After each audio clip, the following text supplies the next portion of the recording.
Hey, yeah, what's up, guys? I welcome you all to my channel Techno Education, and today we are gonna talk about the dilemma of positive and negative force, as the title suggests.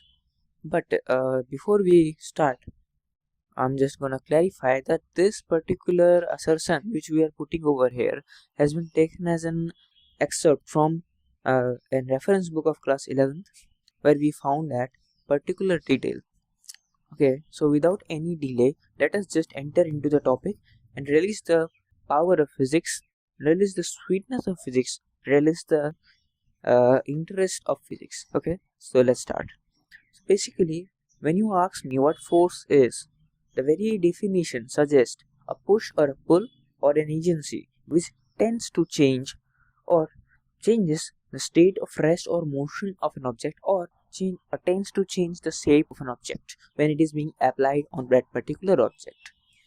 This is the basic idea of a force, and there are many more things we can speak, but this much is enough for today's video. So today's video we are gonna explain negative and positive force. So actually it comes from a book and we have read that, and that is why we are here to present you. Now when you talk of force, you can think a lot of things like magnetic force, electric force, that you can say collectively as electromagnetic force. But what I am referring to is not electromagnetic force, neither is it gravitational force, nor is it a weak nuclear force or a strong nuclear force. What we are talking about is a negative and a positive force. Now in the discussion, we can think negative positive force may mean regarding to the direction as a coordinate system understanding, but that is not what we are speaking. That is why this makes the video interesting.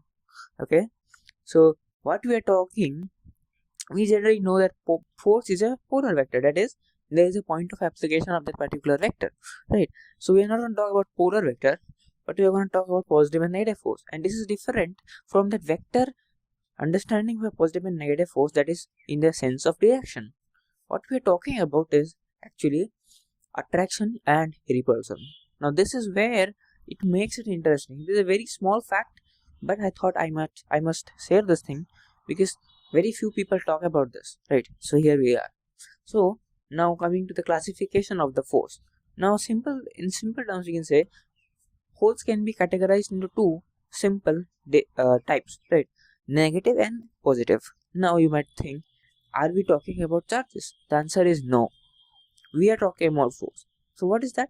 A negative force is that force which is the cause of attraction between two bodies in a central setup. Central setup in the sense, the imaginary line joining the path of the force must be at the center of the objects connected in a straight line. This is what is a central force. Now this central force, if the force results in attraction of the two bodies towards each other, that is called a negative force, and if the two bodies repel each other due to the force, then it is called a positive force.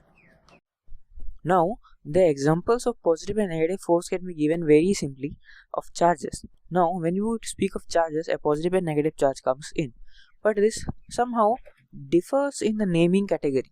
Now a positive and a negative charge repels each other, and this kind of repulsion force can be termed as electrostatic force, but here the repulsion is there, and because of repulsion the force is electrostatic force, but in the terms of attractive and repulsive, we can say this is an positive force, and the force between a negative charge and a positive charge is called a negative force.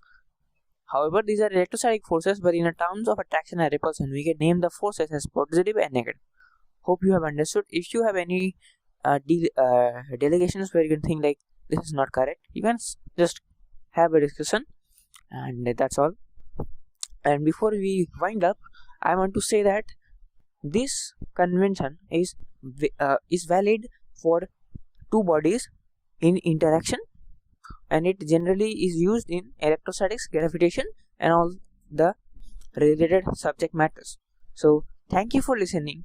If you like the video, please like the video, that is, tap the like button, and share this video to your friends who are enthusiasts for physics, or any simple student who is studying science, right? So hope you enjoy. We will come with more such videos. Hope you subscribe the channel and press the bell icon. Thank you.